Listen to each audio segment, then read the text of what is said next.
নবীর শাফাত থেকে সে বঞ্চিত হবে। যদি না পড়ে আল্লাহ তাআলার সামনে যখন বান্দা আল্লাহর সামনে দাঁড়াবে, সেই সময় আল্লাহর কাছে আদালতে সুপারিশ করে আদালতের কাঠগড়া থেকে বাঁচানোর কেউ থাকবে না।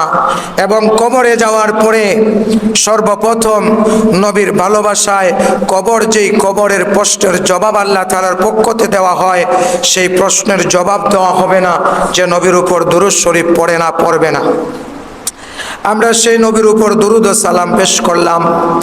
আল্লাহ তাআলা এই আয়াতের মধ্যে দুরূদ ও সালামকে ফরজ করে সাথে সাথে আরেকটা ঘোষণা দিয়েছেন, সাবধান, যারা নবীকে পাইবা অথবা পাইবা না, উভয় শ্রেণী নবীকে কখনো কষ্ট দিতে পারবা না। আমাকে যেরকম ভাবে কষ্ট দেওয়াটা, আমার হুকুম আহকাম অমান্য করে আমার সাথে শরিক করে যেরকম আমাকে কষ্ট দিলে আমি আল্লাহ তাআলা লানত দুনিয়াতে দেই এবং আখিরাতে তার জন্য আমার পক্ষ থেকে তৈরি করা দর্দনাক ভয়ানক আযাব রেখেছি।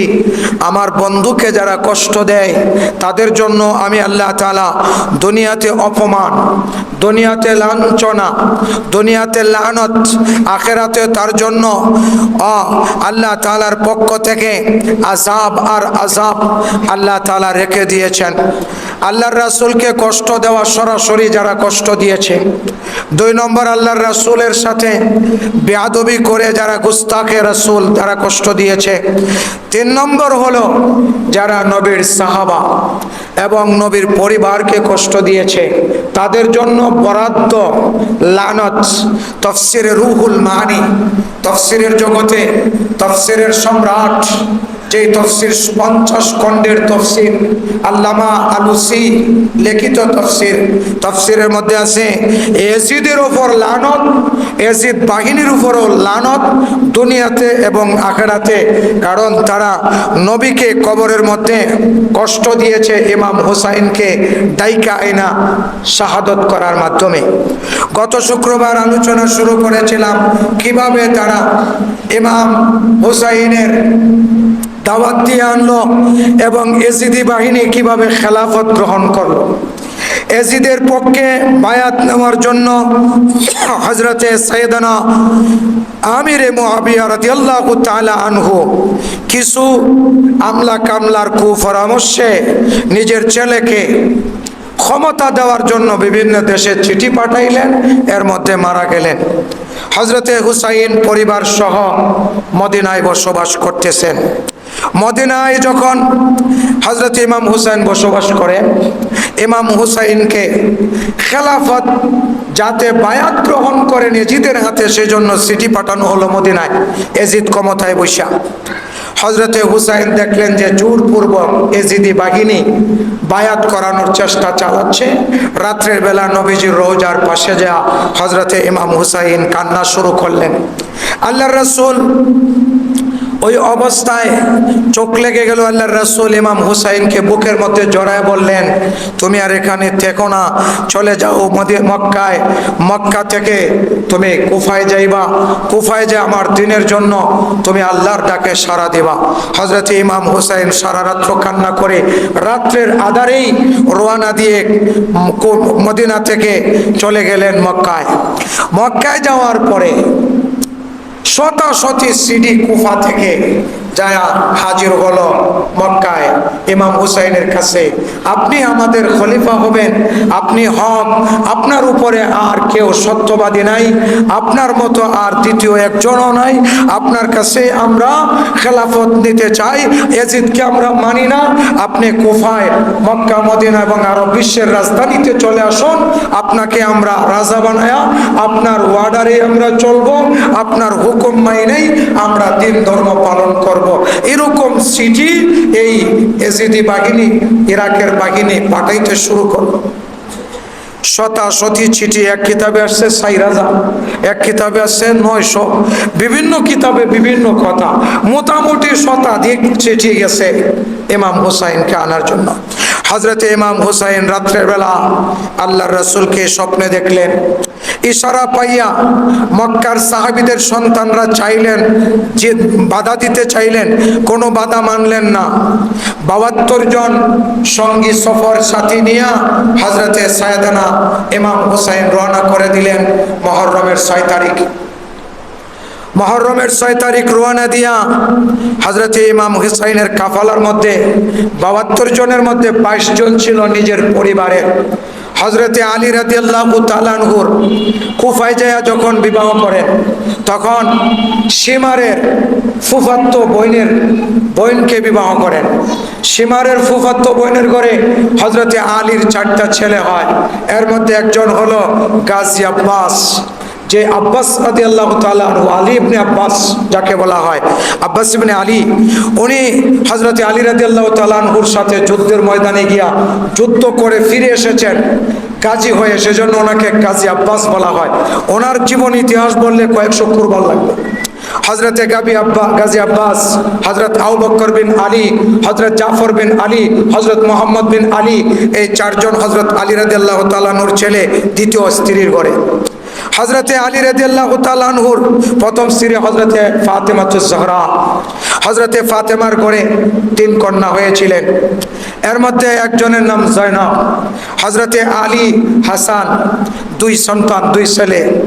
এই 2 ছেলের মধ্যে হযরতে হাসান মারা যান মদিনায়, বিষ পান করে ইয়েজিদি বাহিনী ওনাকে মেরে ফেলে। তার 6 মাস পরেই হযরতে ইমাম হুসাইনকে মারার প্রোগ্রাম। হযরতে ইমাম হুসাইন রাদিয়াল্লাহু তাআলা আনহুর কাফালার মধ্যে ওনার স্ত্রী শহর বানু, ওনার 3 ছেলে, ওনার ভাই হাসানের 2 ছেলে কাসেম, যার সাথে ওনার ছোট কন্যা হযরতে ইমাম হুসাইনের কন্যার নাম হলো সকিনা। সকিনাকে বিবাহ দেওয়ার কথা হযরতে কাসেম, যার ইতিহাস আমরা বিভিন্ন কিতাবের মধ্যে পাই, বিশেষ করে মাস্টার্সে আগে পড়ানো হতো বিশ্ববিদ্যালয়ে ইতিহাস, বাংলা ইতিহাসের মধ্যে এই ঘটনা আছে। হযরতে মীর কাসেম লিখেছে, কাসেম রাদিয়াল্লাহু তাআলা আনহু হযরতে কাসেমের ছোট ভাই, এবং হযরতে হাসানের 3 ছেলে, হযরতে জাইনাল আবেদিন, হযরতে আলী আকবর। হযরতে ইমাম হাসানের ছেলের নাম আলী, আবার ছোট ছেলের নামও আলী। বড় ছেলেকে বলা হতো আলী আকবর, ছোট ছেলেকে আলী আসগর। 2 ভাইয়ের মধ্যে পার্থক্য করার জন্য বড় ছেলে ছোট ছেলে, বড় আলী ছোট আলী। আর একজনের নাম হলো সাজ্জাদ, যাকে জয়নাল আবেদিন বলা হয়। আর ওনার স্ত্রী শহরবানু, ওনার বোন জয়নব, এই 22 জন ওনার হলো নিজ ফ্যামিলির মানুষ, আর বাকিরা হলো সফর সঙ্গী যারা দাওয়াত পাইয়া আসতেছেন। অর্থাৎ ডক্টর ইকবাল বলেন, আমাদের এই কাফেলাকে তারা দায়িকা আইনা একে একে শহীদ করেছে। এই শহীদদের মাঠ আটকে দেওয়া হলো। প্রথমেই 6 মুহররমে ওনারা যখন আইসা কারবালা থেকে 10 মাইল দূরে অবস্থান করতেছেন, সেই সময় এজিদি বাহিনী ইরাক থেকে বাইর হইয়া 1000 সৈন্য নিয়া হুর বিন ইয়াজিদ আগে যেয়া বাধা দিলেন। রাত্রের বেলা কথোপকথন হলো, হযরতে ইমাম হুসাইনকে জানানো হলো, হযরত হুসাইন, আপনাকে তো কখনো দেখি নাই, আজকে আপনাকে দেখলাম, জান্নাতের যুবকদের সর্দারকে দেখে দিল ঠান্ডা হয়ে গেল। তবে হুজুর, আমরা 1000 এসেছি আপনাকে খুঁজ করে ধরে নেওয়ার জন্য। আপনি সময় থাকতে এখনই আপনার সৈন্যদেরকে নিয়ে, সাথীদেরকে নিয়ে আপনি ফিরে চলে যান, আমি আমার কাফেলাকে ফিরাই নিয়ে যাব। আপনাকে মারার প্রোগ্রাম চলতেছে, আপনি তাড়াতাড়ি ফিরে চলে যান, আপনি কিন্তু ইরাকে যায় ভালো অবস্থানে থাকতে পারবেন না। হযরত ইমাম হুসাইনকে বলা হলো। হযরত ইমাম হুসাইন তার কথা কর্ণপাত করলেন না, কারণ আল্লাহ তাআলা চাচ্ছেন ইমাম হুসাইন যেন আসে দ্বীনের জন্য, যেন আল্লাহ তাআলার নবীর দ্বীনকে বুলন্দ করার জন্য যেন শাহাদত বরণ করে, এটা আল্লাহ তাআলার মনসা। হযরতে হুর বিন ইয়াজিদ বাহিনীর কাফেলার চিফ কমান্ডার, তিনি যখন নিষেধ করলেন শুনলেন না। রাত্রের বেলা ইমাম হুসাইন ওই জায়গায় অবস্থান করলেন। সকালবেলা ঘোড়া চালায়া রওনা দিলেন আয়সা কারবালার প্রান্তরে। এর পরের দিন আয়সা হাজির হলেন 9 মুহররম আইসা কারবালায় রাত্রের বেলা হাজির হলেন। তাবু যখন করতে শুরু করলেন, শহর বানু কুড়া দিলেন, মাটি থেকে তার তাজা রক্ত বাইর হইতেছে দেখলেন। চিৎকার দিয়া স্বামীকে ডাক দিলেন। হযরত ইমাম হুসাইন রাদিয়াল্লাহু তাআলা আনহু দেখা বললেন, এটাই কারবুবালা, এটার নাম হলো মুসিবতের জায়গা। আল্লাহর রাসূল আমার নানা জান বলেছিলেন, আমার নাতি কারবুবালায় যা শাহাদত বরণ করবে। হে আমার স্ত্রী, আমরা এই জায়গায় পৌঁছেছি যেখানে আমরা সবাই শাহাদত বরণ করব। হযরত ইমাম হুসাইন রাদিয়াল্লাহু তাআলা আনহু বৃহস্পতিবার রাতের বেলা সঙ্গীদেরকে নিয়ে বসলেন। ইতিমধ্যে 10,000 এজিদি বাহিনী এসে মাঠ ঘেরাও করে ফেললো, পানি বন্ধ করে দিল, ফুরাত নদীর পানি। তা হযরত ইমাম হুসাইনের কাফেলায় যে পানি টানি ছিল এগুলা বৃহস্পতিবারের আগেই শেষ হয়ে গেছে। যখন হুরবিন এজিদাইয়া কাফেলাকে আটকায় দেয় সেখানে শেষ হয়ে গেছে। হুরবিন এজিদাইয়া সংবাদ দিয়েছিল, মুসলিম ইবনে আকিলকে আপনি পাঠিয়েছিলেন আপনার চাচাতো ভাইকে, তেনার হাতে 40,000 ইরাকি বায়াতও গ্রহণ করেছিল, কিন্তু আফসোস ওনাকে শহীদ করে দেওয়া হয়েছে। ওনার 2 ছেলে ইব্রাহিম মোহাম্মদকেও শহীদ করে দেওয়া হয়েছে। আপনি চলে যান এখান থেকে। হযরতে ইমাম হুসাইন রাত্রের বেলায় কথায় কর্ণপাত না করে আসলেন কারবালায়। এবার রাত্রের বেলায় ইমাম হুসাইন সঙ্গীদেরকে নিয়ে বসলেন, বৈশা এক জ্বালাময়ী বক্তব্য দিলেন। বক্তব্যের মধ্যে প্রথমেই বললেন, এজিদি বাহিনী আমার রক্তের পিপাসু, তোমাদের রক্তের পিপাসু নয়। সুতরাং আমার সফর সঙ্গী যারা তোমরা এসেছো দাওয়াত খাওয়ার জন্য, দাওয়াতের মেহমান হয়ে তোমরা এখান থেকে তোমরা নিরাপদে তোমাদের ফ্যামিলি নিয়ে তোমরা তোমাদের যথাস্থানে চলে যাও। আমি এখানে এজিদি বাহিনীর হাতে শাহাদত বরণ করব, এটা আমার নানার ইঙ্গিত ছিল। আমি চলে এসেছি আমার জায়গায়। হযরত ইমাম হুসাইন এই কথা বলার পরে হযরতে গাজী আব্বাস দাঁড়ায় গেলেন।